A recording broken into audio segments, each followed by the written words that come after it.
In this video, we'll walk through how your officials will set up their accounts.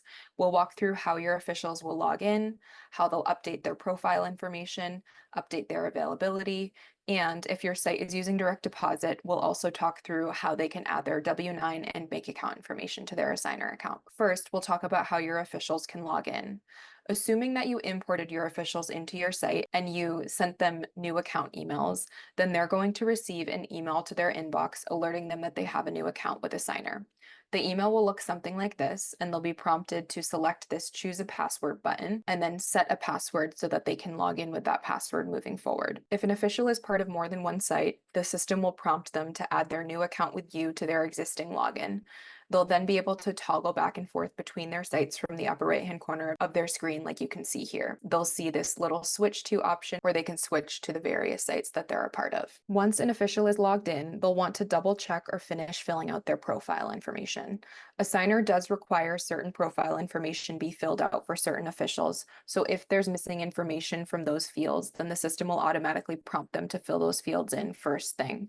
If they're not automatically prompted to update their profile, they can also access it from the upper right-hand corner by selecting their name and then My Account. Let's review what mandatory profile information we require. To start, only officials are prompted to provide required information, unlike assigners or observers. Second, across all sites, officials are required to provide at least their address and their phone number. Third, for sites that have our USSF integration enabled, we require up to 3 additional pieces of information to be added to those officials' profiles. First, we require the officials to add their date of birth. Second, we require a parent contact email to be added to the emergency contact field in officials' profiles who are under 18. And third, we require an official's USSF certification to be added to their profile, or at least an acknowledgement that they're not USSF certified. When they're done filling out all but their USSF information, they'll select Save at the bottom of the screen, and then they'll be able to navigate to the USSF certification tab where they can fill in their USSF information.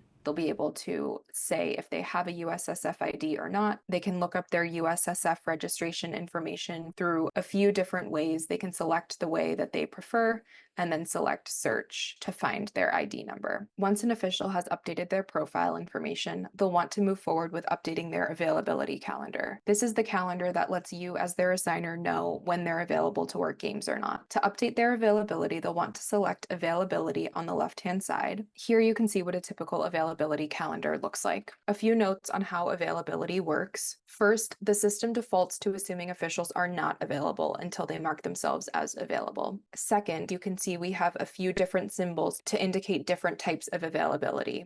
So a green check mark indicates that the official is available for the full day. A red X means they're not available for the full day. The clock symbol means that they are available for part of that day. A star means that they're working a game that day. And a text bubble means that they've added a note to their availability for that day. And a location pin means that they are available for a specific site or venue that day. So each official has one availability calendar, but if they're part of more than one site, or if their singular site has more than one venue, then they can also select which sites or venues that they're available for specifically. So officials can update their availability a few different ways. The first is one day at a time. So to do this, they can toggle individual days as available or not by just selecting each date that they want to switch. So they'll want to make sure that they have toggle dates selected down below here. And then from there, they can just select whatever date they want to switch from not available to available or vice versa. If an official is available for just part of the day or is a part of more than one site and is only available for certain sites or venues, they can toggle this Edit Times, Notes, and Locations button and then select a date, and they'll see an option to update time of day. So let's say Teresa is available from 9 a.m. to 12 p.m. Maybe she wants to add a note. And then if she's only available for certain sites or venues, she can select into this I am only available for text box. And let's say she's only available for the assignr.com support site, and maybe she's only available for Addison High School. Once she's happy with this, she can select Save, and you'll see that we have 3 different icons that popped up in this date indicating she's available for part of the day, for only some locations and or sites, and she also added a note to her availability. An official can update days in bulk on the top here if they know they'll be available for an entire month, or maybe they want to change their availability for the following year to be available rather than not available.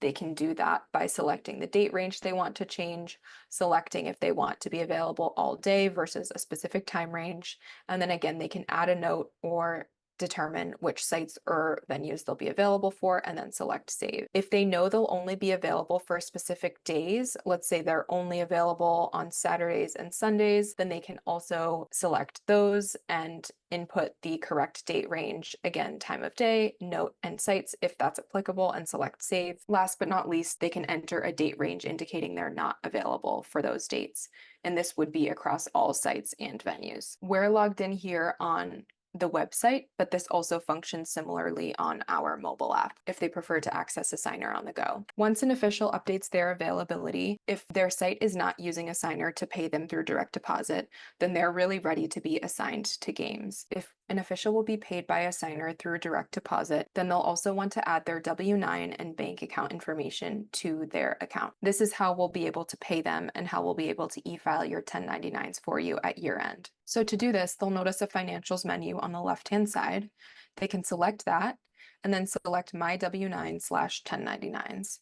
From here, they'll select Add My W-9, and they'll just want to fill in the information that the system is asking them for.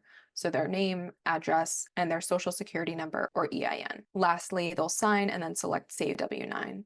Once they've done this, they can add their bank account, again under financials, but this time they'll select My Bank Account. From here, they'll just want to follow the on-screen prompts to share their name, email address, and then select Yes, I agree. From there, they can select Next Bank Account, and then they'll be asked for their bank account information. They can add a name for their bank account, routing number, account number, and then indicate if it's a checking or savings account. Once that's done, they'll select Add Account, and then they'll be ready to receive payments. Once an official has moved through these steps, they'll be ready to receive game assignments. Before they can be assigned games, you as the assigner will need to add the games to your site, which leads us to our next video.